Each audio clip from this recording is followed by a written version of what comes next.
Hi everyone and welcome to Whitfield Lane. So in today's video I'm going to show you how I do my scenery.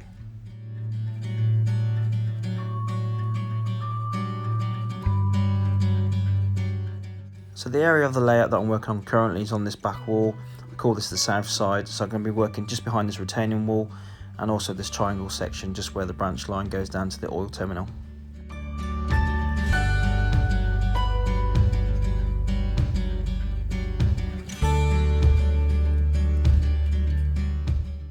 So the material I'm using in this video is a polystyrene foam underlay, which is available from a well-known DIY store. It is used for an underlay for laminated flooring. Very easy to cut, very easy to use. You get about several sheets in a pack. Roughly costs around about £15. So each sheet is around 5mm thick. So my technique here is just build them up into layers until I can get the contour I want. At least when I was at school, there was one thing I learned in GCSE geography was about cartography and contour lines and how you build up those layers and how you sort of read a map. I'm using the same technique here. I'm using the foam sheets, sort of just building up the contour lines until I get the look that I want.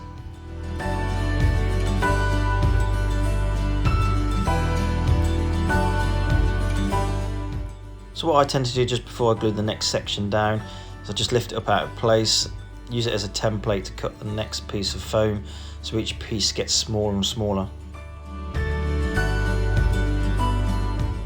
So once I've cut several layers, I place them just on top of each other just to make sure they fit quite well.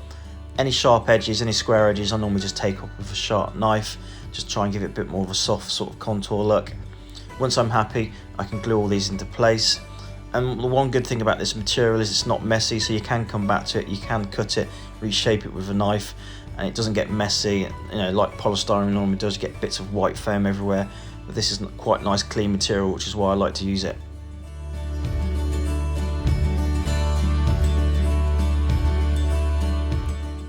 So this is the first part of the hill finished. As I said, I've used a hot glue gun just to stick these layers together, so this is all now ready for the next process.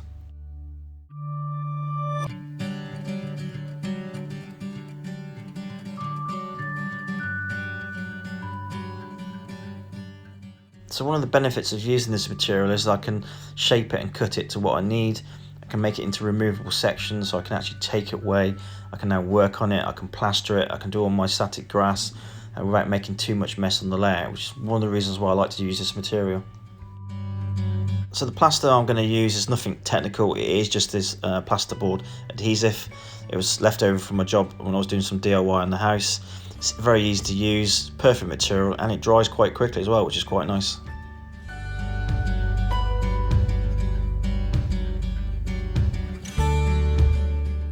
This plaster normally takes about an hour to dry and it's ready to paint. I normally just leave it overnight, just give it a good 12 hours before I start to work on it again.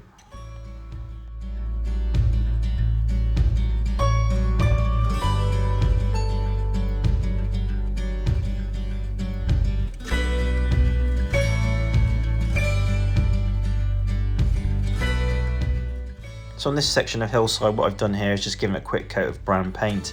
I use anything I can find around the house that I've got, it doesn't have to be any particular colour. It's just really to cover up any white plaster, just in case anything shows through when I do the static grass. As you can see, I've also added some fencing before I've done the static grass, but later on I'm going to show you how to add the fencing once I've done the static grass. But on this occasion I added it first before I actually start to do all the scenery and start adding all the static grass.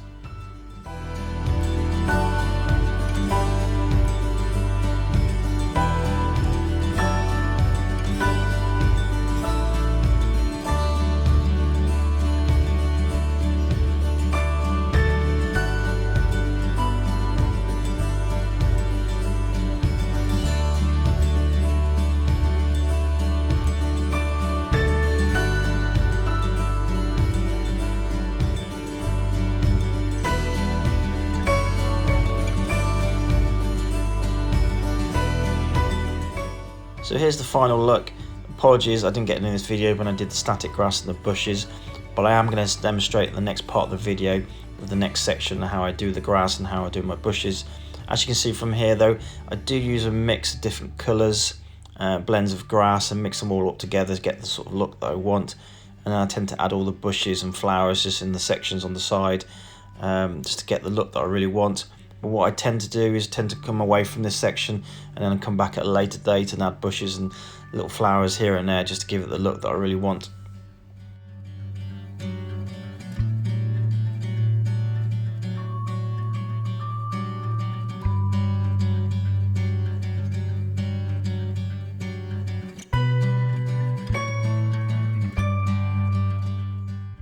So the next section I'm going to work on is just over to the right, which is just behind the retaining wall. So in this next part of the video, I'm going to show you my techniques of how I use my static grass and how I add the bushes to get the final look that I want.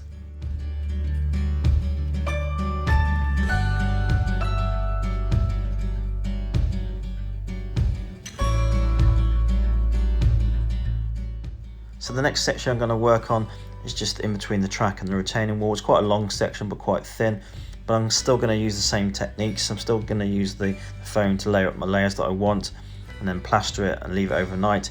In this case I've just used some cheap brown spray that was on offer just to cover the whole plaster, just to make sure no white parts are showing through. Again, it's in a removable section, so I can go away, I can do my static grass, I can work on it, bring it back and then fit it and just make sure I'm happy with it. As you've already seen, I've had this part ready made, so I'm just going to make sure it still fits okay before I start to do my static grass.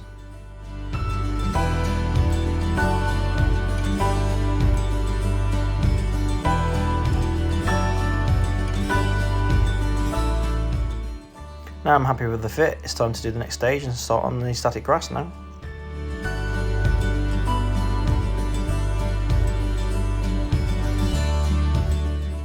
So the first thing I'm going to do is cover this embankment with, I'm using a WWS basing glue, just making sure I put plenty on, and then all I'm going to do is then just brush it all in and just make sure I cover the whole embankment.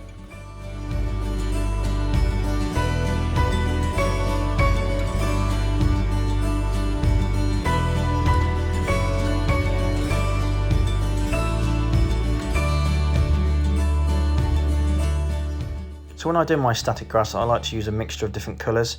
So I'm using 2mm grass from WWS, and I'm using spring, summer and patchy.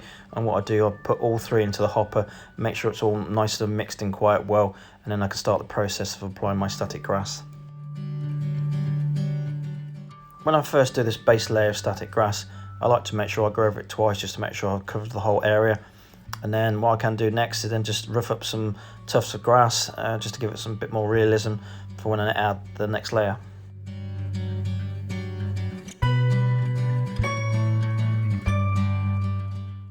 So once I'm happy with those tufts of grass, I'm now going to use the WWS layering spray, give the whole embankment a good spray. And then what I'm going to use the exactly same 2mm mix of grass again and just go over it a third time and just make sure I cover the whole area and cover any sort of tufts of grass that I've created. So once I'm happy with that base layer of grass, I'm now going to move on to the 4mm static grass. Again, I'm going to use 3 different colours. I'm using spring, summer and patchy. Just make sure all 3 are mixed in quite well in the hopper. And then I just get my embankment, just again give it a good spray using the layering spray, and then I can now apply my 4mm static grass.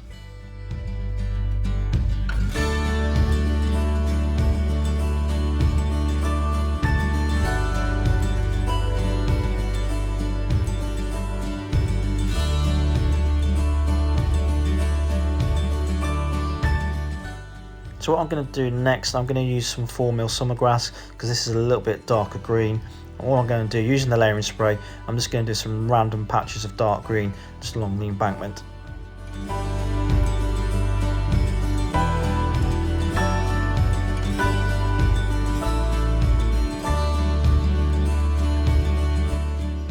So now I've done the 4mm summer grass, I'm now going to go back over, I'm now going to use some dead 6mm grass. Again, using the layering spray, I'm just going to do some random patches of dead grass here and there just along the embankment.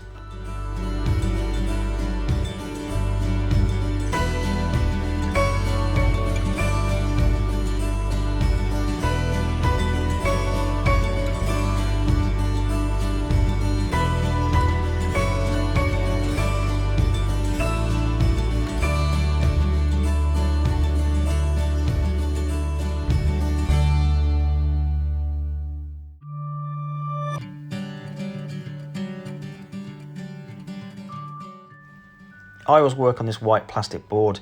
It just means I can collect the grass afterwards and put it into a little tub, and I can reuse it and do any sort of clumps or any sort of tufts of grass that I want to add to the embankment a bit later on. So now I'm moving on to the 6mm static grass. So this time I'm using a golden wheat 6mm. Again, it's mixed in with a hayfield 6mm. Again, both go into the hopper and make sure I give them a really good mix. Then give the embankment a good spray using the layering spray again.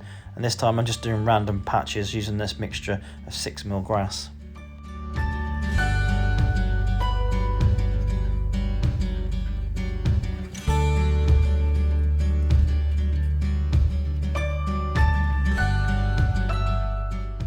So this is the final finish of the embankment. Again, this was using a mixture of 2mm, 4mm and 6mm grass. Again, using different blends of different colours, just try and get this look that I want.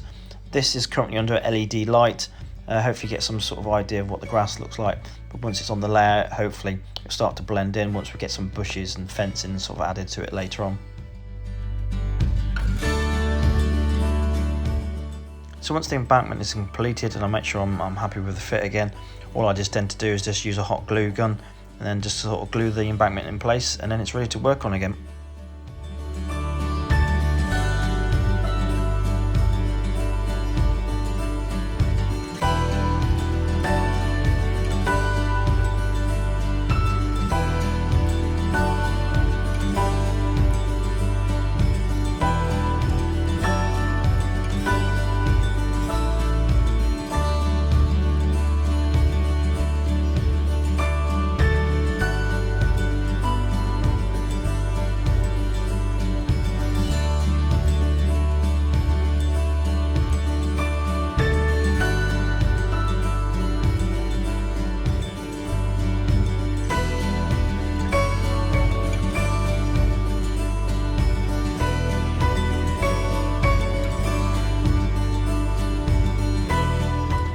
So I'm just going to quickly show this back wall. Again, I'm still using the same process and the same materials as I've done with other embankments, so you get some sort of idea of what you can achieve.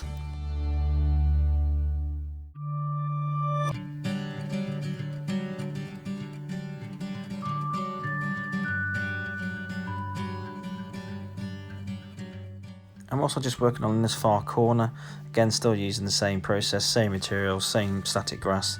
This time I've just created a bit of a more of a forest look just in this far corner.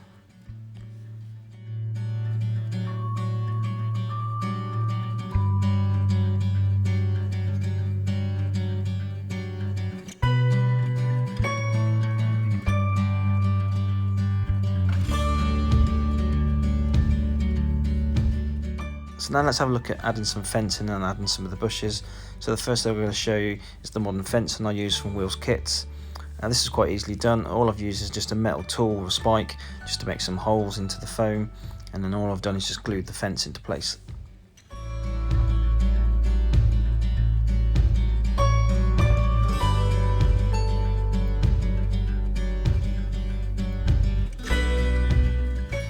So when I was doing my scenery, I like to mix up the colours, so I'm using a light green and a dark green type of bush here.